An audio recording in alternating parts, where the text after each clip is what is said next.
Bom dia a todos que estão aí no YouTube, Facebook, Instagram. Eu vou só verificar se está tudo bem aqui pelo Instagram. Só um instante.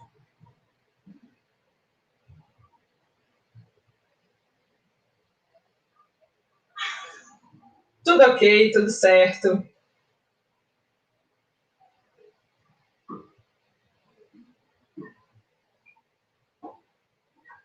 Agora sim, oficialmente, bom dia a todos que estão no YouTube, Facebook, Instagram. Sejam muito bem-vindos, sejam muito bem-vindas ao nosso encontro de hoje do Artigo em Foco, em que nós iremos conversar sobre dados secundários. Como eu posso otimizar o meu processo de escrever cientificamente utilizando dados secundários? O que os dados secundários, de fato, ajudam a gente?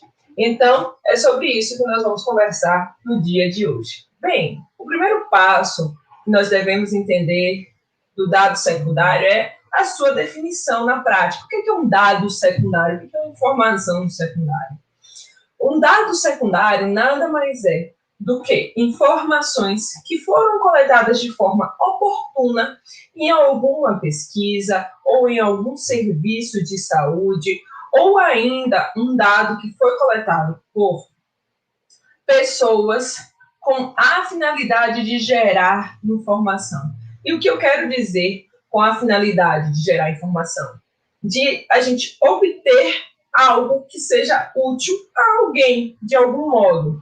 Então, por exemplo, quando você vai em uma consulta médica, que o seu médico pergunta para você sobre o seu histórico de saúde, ele está gerando um dado. Aquele dado é confidencial do médico, mas do médico, do prontuário médico e do paciente. Mas ele pode, em algum momento, ser requisitado para ser utilizado como informação secundária não identificada, ou seja, as pessoas não sabem que aquela situação de saúde é sua. Então, veja que não foi um dado para pesquisa, mas é um registro de informação que existe e que aquele registro pode ser aplicado, utilizado para fins de ajudar as pessoas a elucidar alguma questão de saúde pública, por exemplo, ou ainda a dar respostas práticas para a clínica.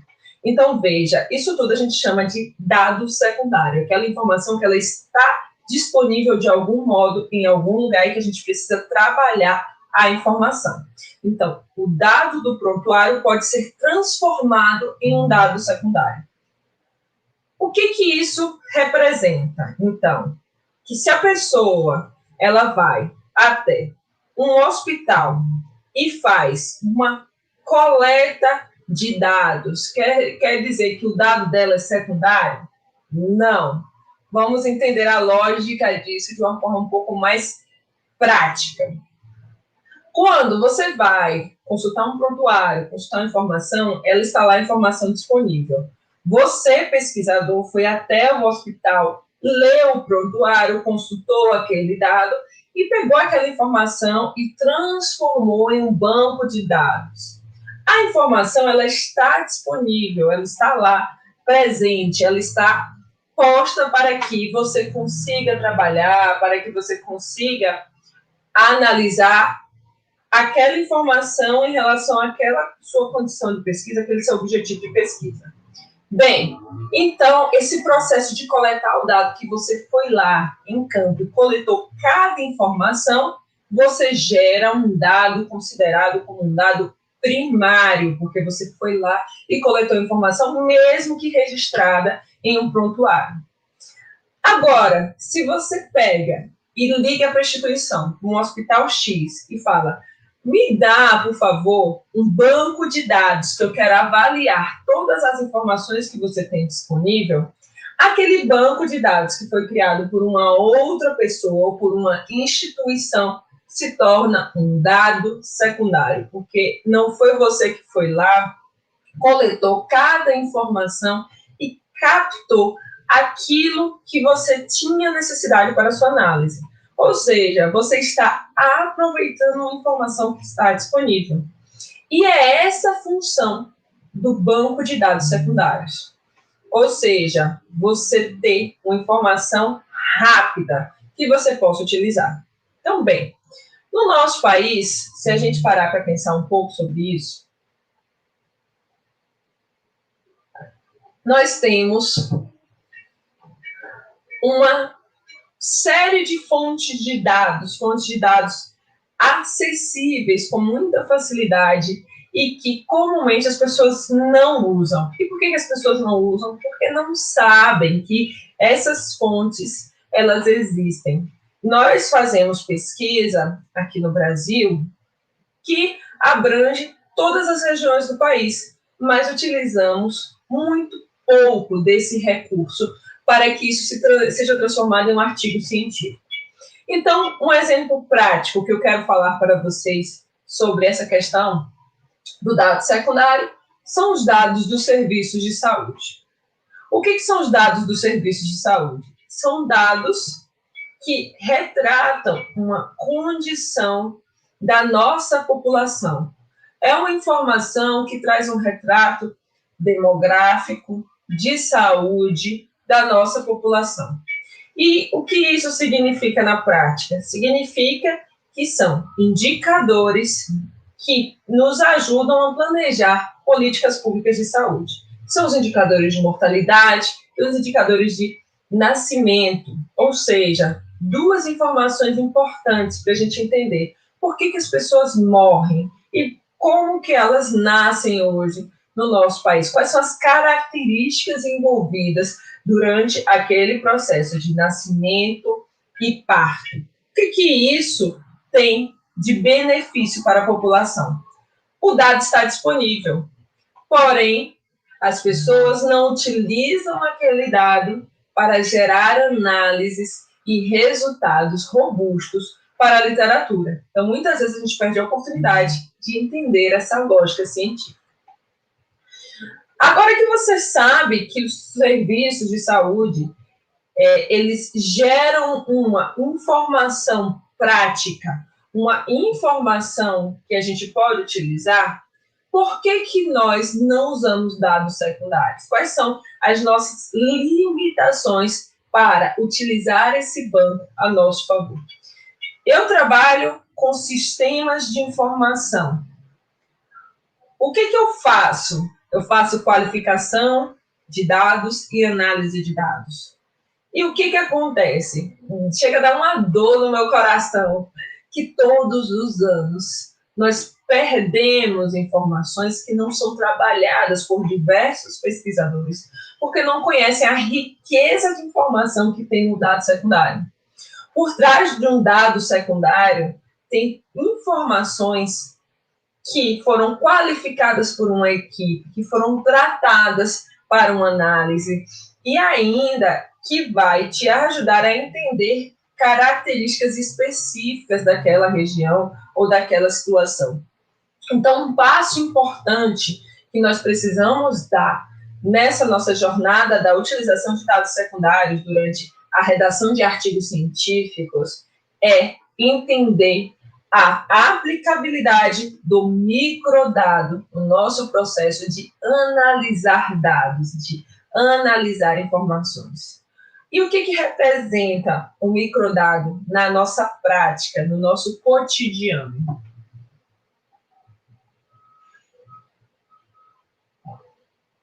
O microdado, se a gente parar para pensar, é aquela informação detalhada, é aquela informação minuciosa, é aquela informação no nível que a gente chama individuado. O que é informação no nível individuado? E aí você está dizendo, é individuado mesmo?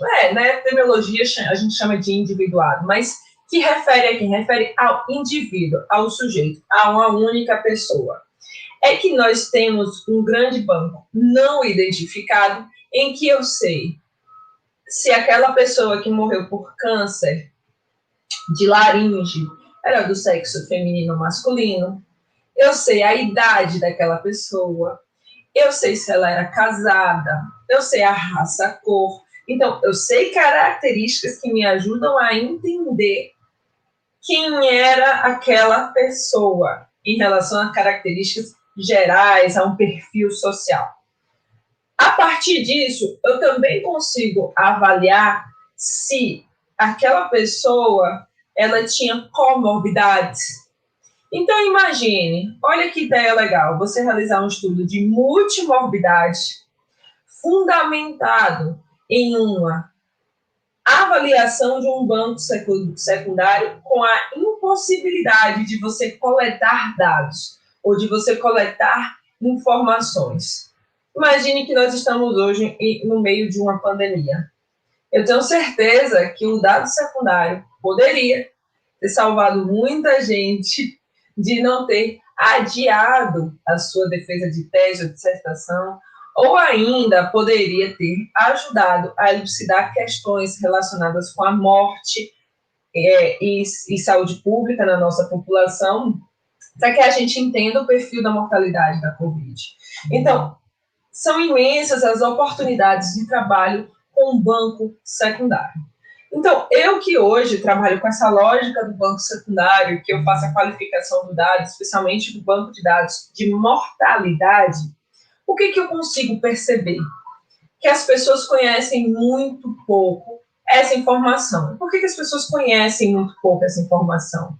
Porque nós, enquanto pesquisadores, não somos educados a utilizar essa fonte de dados. E muitas vezes a gente quer, inúmeras vezes inclusive, trabalhar com a pesquisa de campo, que é ir lá, coletar o dado, avaliar a informação, estar próximo ao indivíduo, mas tem temas que é impossível você fazer uma avaliação dessa natureza. Por exemplo, você fazer uma avaliação de uma doença rara, uma taxa de mortalidade de uma doença rara. Eu quero avaliar o perfil daquela doença. Você não consegue aplicar isso se for uma doença que acontece em 1 a cada 10 milhões de pessoas ou a cada 1 bilhão de pessoas. Então, você não vai conseguir avaliar. Você precisa fazer o quê? Ter um dado secundário que tenha registrado aquela fonte de informação, que tenha registrado aquele dado, aquela taxa, aquele indicador de mortalidade para você trabalhar uma análise robusta dentro daquela informação. Então, o dado secundário, ele nos ajuda nesse momento de elucidar questões que poucas vezes possa ter sido estudado ou trabalhado, ou que a gente tem dificuldade de acesso à informação. O dado secundário, ele também é útil. O dado secundário, ele também é útil quando nós temos um nível de dificuldade para a coleta dos dados. Os trâmites hoje para o Comitê de Ética em Pesquisa é complexo para algumas pessoas. Para as outras, que já têm mais habilidade, não, mas para algumas pessoas é complexo. Então, muitas vezes, a gente perde a oportunidade de escrever o nosso primeiro artigo científico porque a gente imagina que só pode escrever o primeiro artigo se você tiver uma coleta de dados. E que essa coleta de dados tem que ser feita e você tem que passar pelo Comitê de Ética. Sendo que nós temos aí uma vasta fonte de informações dentro da área. Então, escrever artigo científico hoje não é essa burocracia de coleta e de pesquisa que as pessoas imaginam. Por quê? Porque existe uma fonte de dados que ajudam a gente a entender essa lógica. Então, você não pode mais utilizar o discurso de que não vai escrever um artigo científico simplesmente porque não tem uma coleta de campo, ou que você vai ficar preso em uma revisão bibliográfica porque simplesmente não sabe como trabalhar uma pesquisa original. É isso. Um dado secundário vai refletir em uma pesquisa original, que é esse retrato, de fato, de uma informação que não foi trabalhada ainda e tampouco publicada na literatura. Então, a gente precisa começar a desconstruir essa ideia do artigo original como somente coleta de campo, aquela que a pessoa vai lá e coleta o dado. Entendendo essa lógica prática, a gente precisa conhecer as fontes. Onde é que eu acho esse dado secundário? Onde é que eu acho essa informação na prática? Eu fico imaginando que toda universidade deveria ministrar uma disciplina, ter uma disciplina que falasse sobre dados secundários e sua importância na prática. Porque a gente, às vezes, quer valorizar muito aquilo que a gente faz tocando, palpando, mas aí a gente não valoriza aquilo que a gente tem disponível para utilizar e fica subutilizando a informação de uma maneira equivocada ou até criticando a informação sem ajudar os serviços com a sua evidência científica. Então, toda universidade deveria ministrar uma disciplina voltada para a utilização de dados secundários, porque eu tenho certeza que a produção científica seria bem maior se a gente trabalhasse essa informação de forma consistente, utilizando a epidemiologia, a estatística e a metodologia científica, conversando para sistematizar a redação de artigos científicos com bancos de dados secundários. De um banco de dados secundário, você pode fazer uma coorte, você pode fazer um estudo do tipo caso ou controle, você pode fazer um estudo transversal.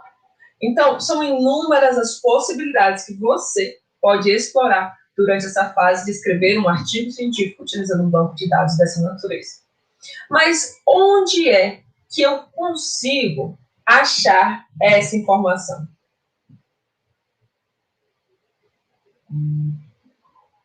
A fonte da informação começa com o nosso sistema nacional que a gente utiliza para informar, que é o Sistema de Informática do SUS. Esse é o primeiro passo que nós devemos colocar. Vou mostrar aqui para vocês o site enquanto eu falo. Talvez no Instagram pareça um pouco cortado, mas no YouTube, no Facebook, deve estar aparecendo o nome cheio. Bem, o nosso Sistema de Informação Nacional, que a gente chama, ou Banco de Dados, que é o Sistema de Informática do SUS, que é o DataSUS, é uma fonte rica de informações. Lá eu tenho uma plataforma que se chama Tabnet, e dentro dessa plataforma tem informações epidemiológicas sobre mortalidade, informações sobre nascimentos, sobre adoecimento, e uma série de dados compilados que você já começa a dar o primeiro passo na redação do seu artigo científico, aplicando uma análise descritiva da informação, ou seja, calculando taxas, calculando proporções, todas as informações que podem nos ajudar a entender um panorama de uma realidade.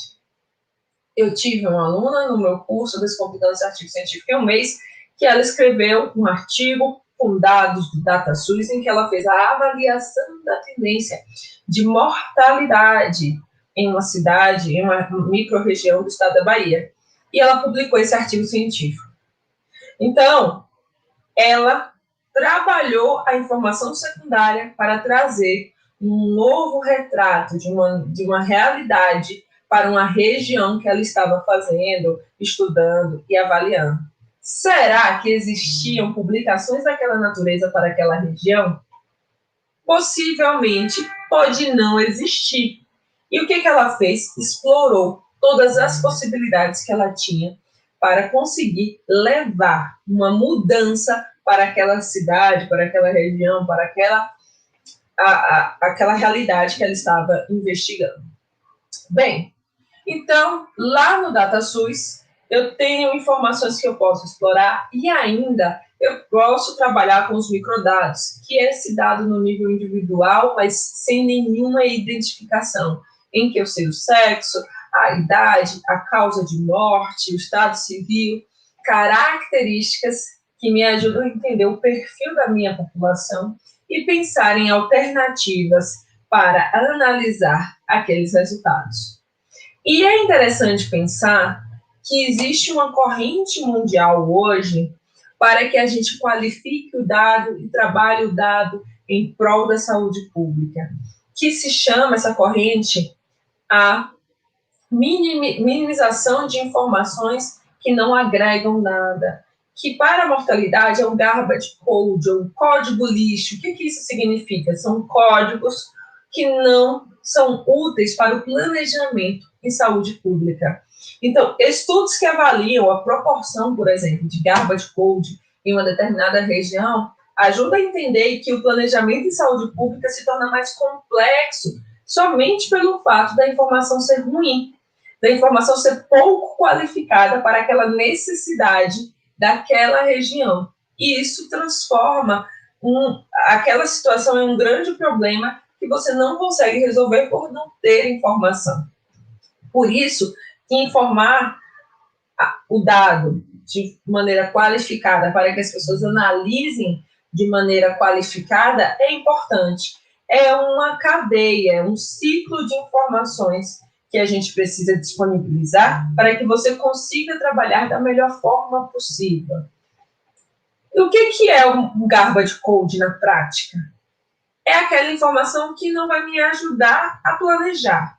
Então, por exemplo, se eu tenho uma informação que a pessoa morreu de parada cardiorrespiratória, qual é o indivíduo, o ser humano, que não vai morrer devido à parada cardiorrespiratória?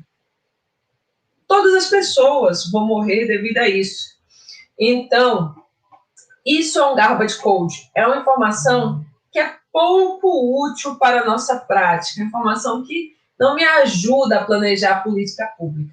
Se você pega um banco secundário e identifica que ele tem uma alta taxa de garbage code, você pode publicar um artigo dizendo: olha, sistema, olha, Estado, qualifica a sua informação, você precisa melhorar para que a gente gere uma evidência científica mais segura. Então, é essa representação do código pouco útil para a saúde pública. Um exemplo de um código que não é garbage code, se a gente pensar, é o câncer de colo de útero. Se eu colocar câncer de útero, ele por si só é garbage code, por quê? Porque eu não especifiquei se ele é de colo ou se ele é de corpo. A gente precisa fazer uma política pública de saúde voltada para a prevenção do câncer de colo de útero. Então, é interessante que você escreva um artigo científico dizendo qual é a tendência da mortalidade devido ao câncer de colo de útero. Olha que ideia de tema a partir de um banco de dados secundário e que você vai trazer um retrato da sua região, da sua localidade. E isso vale para inúmeros temas que você deseja trabalhar. Bem, um outro ponto importante que a gente deve entender é como a gente pode relacionar, por exemplo, o banco de dados de nascidos vivos com o banco de dados de mortalidade de crianças menores de 1 ano de idade. Isso pode me ajudar no processo de identificação dos fatores que levam aquelas crianças a morrerem precocemente, antes de 1 ano de idade. Criança não devia morrer de jeito nenhum, porque está no ciclo inicial da sua vida. Mas a gente precisa identificar o que isso está acontecendo. E qual é a grande diferença? É que isso traz um panorama de qual é o retrato da nossa saúde pública. Então, se você gera um artigo com dados secundários, pensando nessa lógica dos fatores de risco, dos problemas que estão levando à mortalidade infantil, você está contribuindo para mudar uma realidade. E é uma evidência científica importantíssima para que a gente entenda o que está acontecendo na saúde da nossa população, o que existe ali dentro desse cenário. Então, você sempre pense assim, o dado secundário me dá muitas possibilidades de atuação, de avaliação, de análise, muitas possibilidades para que eu consiga entender a lógica da evidência científica. Agora, eu queria falar com vocês sobre um outro tema importante de dados secundários. Um outro dado secundário bem bacana que vocês podem trabalhar, que vocês podem utilizar, vou compartilhar aqui, é o dado da Pesquisa Nacional de Saúde, o dado da PNS. O dado da Pesquisa Nacional de Saúde é um dado secundário. Por quê? Qual é a lógica do dado secundário?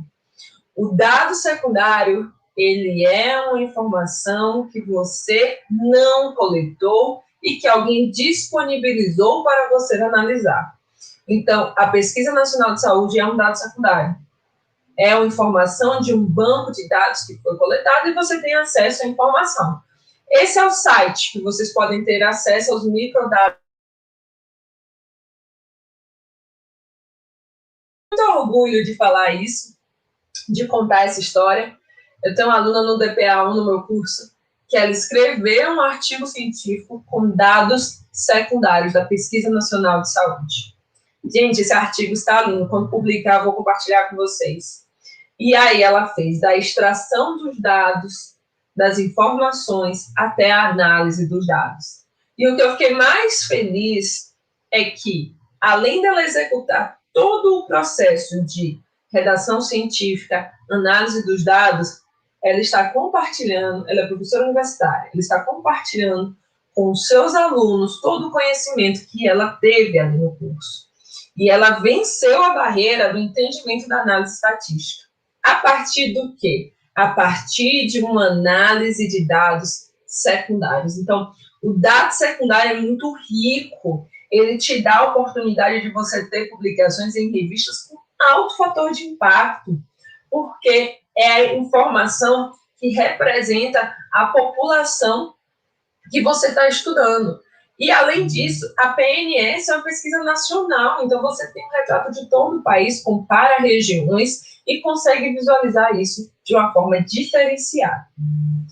Recentemente, eu publiquei um artigo da Pesquisa Nacional de Saúde, recentemente, janeiro de 2021, agora, uns 15 dias. E foi interessante que esse trabalho que nós desenvolvemos com a Pesquisa Nacional de Saúde teve uma amostra de, eu acho, 17 mil pessoas para o público que nós estávamos investigando. E foi aceito por uma revista muito boa, com alto fator de impacto, com bom fator de impacto. Por quê? Porque foi trabalhado aspectos analíticos específicos para esse tipo de análise, que se chama a análise complexa, em que você faz uma ponderação na sua análise, considerando esse dado secundário. Então, essa informação da PNS, ela te ajuda a ter uma avaliação crítica de informações que talvez você não consiga localizar em outros bancos de dados secundários, porque ela traz um retrato da situação de saúde da população e você consegue fazer um estudo de fatores associados, que é justamente saber se existem fatores que podem estar relacionados a desfechos pouco investigados. Então, por exemplo, pode ver autopercepção de saúde e depressão, que foi o artigo da minha aluna, ou ainda pode ver fatores associados à obesidade, que foi esse outro artigo de uma outra aluna, que foi de um trabalho de conclusão de curso.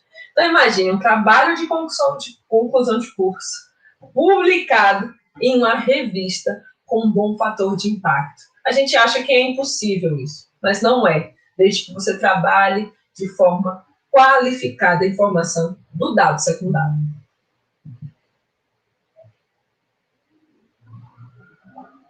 Então, de uma vez por todas, utilize o recurso da Pesquisa Nacional de Saúde a seu favor durante o momento de escrever artigo científico, de você escrever o artigo da sua dissertação, o artigo da sua tese, ou o artigo do seu TCC, qualquer um desses artigos aí, desse nível de graduação, você pode utilizar os dados da Pesquisa Nacional de Saúde e resolver o seu problema de vez. A fonte da informação é o IBGE, lá tem microdados que eles atualizam a cada período de tempo, 2, 3 meses. Por quê? Porque eles vão incorporando módulos, fazendo ajustes, E a gente pode utilizar a qualquer momento essa informação que está aí disponível. A última pesquisa foi de 2019, então é um dado super recente, tem mais de um ano, um pouco mais de um ano, na realidade. Então, é interessante pensar que tudo que você trabalha na informação secundária, com dado secundário da PNS, pode virar uma publicação importante, inclusive para trazer uma evidência científica que nunca foi trabalhada. São inúmeras variáveis, inúmeras possibilidades, e eu vou te dizer, aquele banco da PNS não esgota a possibilidade de análise que você pode trabalhar e que você pode investigar. Então, tudo isso você deve considerar neste momento de pensar qual é a minha alternativa. Eu não tenho um banco de dados para onde eu devo recorrer, para onde eu devo ir. Você deve ir para esses bancos que estão disponíveis hoje para que a gente possa fazer análises e que a gente possa trabalhar de forma mais consistente a informação e produzir uma evidência segura na sua área. Então, às vezes você fala, não tem um banco sobre depressão, mas veja aí, a minha aluna trabalhou autopercepção e depressão. Então, é importante a gente pensar sobre isso. Outra fonte de informação muito importante que a gente tem que trabalhar é o Vigitel. O Vigitel é uma fonte de dados que a gente usa também para ter uma avaliação do perfil de doenças crônicas da nossa população, do estilo de vida. É uma entrevista telefônica que as pessoas fazem e é a partir de que um grupo, vamos dizer assim, de pesquisa, junto com o Ministério da Saúde, faz, e essa informação que ela é feita, que ela é aplicada durante o nosso dia a dia, ali que ele vai coletar durante a ligação telefônica, gera um grande banco de dados em que eu posso fazer uma avaliação recente de tudo que está acontecendo com a minha população. Então, ele liga para a pessoa, faz uma série de perguntas, e depois que faz essa série de perguntas, o que acontece? Ele pega e transforma isso num banco de dados que você pode utilizar. Todos os anos acontece a pesquisa da Digital. Eu acho que a última publicada é de 2019. Você pode acessar nesse site que eu estou disponibilizando aqui, tá? Pelo YouTube, Facebook, no Instagram talvez não seja muito bom, mas vocês depois podem olhar. E vocês podem ter também acesso ao microdado e trabalhar com esse microdado para fazer análise de um perfil sobre doenças crônicas da população. Olha, mais um banco, mais uma informação direcionada para aquilo que você imagina que não existe, mas que na realidade ela existe. Vanessa, que bom que você gostou do curso. Eu fico muito feliz com o resultado do seu artigo, viu? Vai ser um sucesso. Tenho certeza, sem dúvidas sobre isso. Bem, agora uma outra fonte de dados que a gente pode trabalhar além do Vigitel é o Data Viva. O Viva, que é o quê? É um banco de dados que nós vamos avaliar características sociodemográficas, que é gerada essa informação e compilada em um centro de informações. Aqui está o site também, que vocês podem utilizar. Então, lá é um banco que eu trabalho com renda, com informações sociodemográficas, com questões ambientais. Então, existe uma série de informações que você também consegue baixar esse microdado e trabalhar com essa informação pensando na lógica científica. Agora, olha que ideia legal. Você pegar uma informação do nível agregado, vamos supor, do nível contextual. Eu quero entender a questão da poluição ambiental, relacionar com o nível individuado, aplicar uma técnica de análise multinível e, a partir disso, você entender como é que o contexto ambiental interfere aqui nessa informação no nível individuado.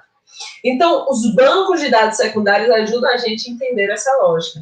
E lá no Viva, você vai ter essas informações agregadas também em relação a essas condições do ambiente, sociais, de vulnerabilidade, que você pode, de repente, pensar.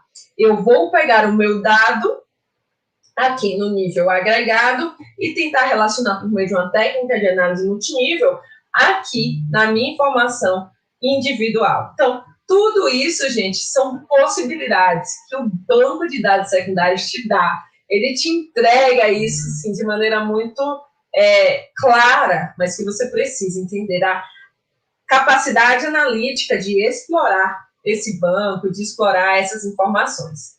Agora, o que eu queria trazer para vocês é uma novidade que esses outros bancos, talvez em algum momento, vocês já possam ter ouvido falar e já possam ter discutido sobre esses bancos, mas eu queria apresentar para vocês aqui uma novidade assim, muito legal, que a gente fica achando que é impossível a gente trabalhar com bancos internacionais ou bancos de outras áreas ou bancos que a gente não sabe a fonte. Então, nós temos aqui, foi criado um repositório, que é o Dataverse da Universidade de Harvard, e lá existe uma colaboração internacional de bancos de dados de pessoas do mundo todo.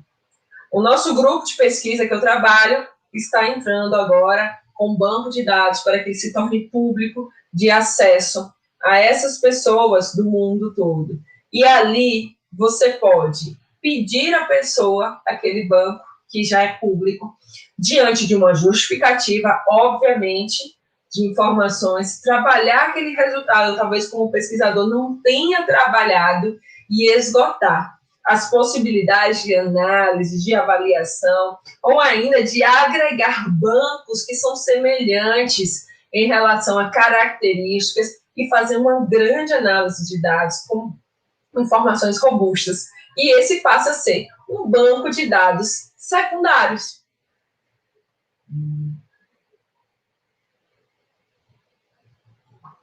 É interessante pensar que essa fonte de dados te dá uma autonomia para reflexões mais aprofundadas de uma condição de saúde que você nunca imaginou que pudesse estudar.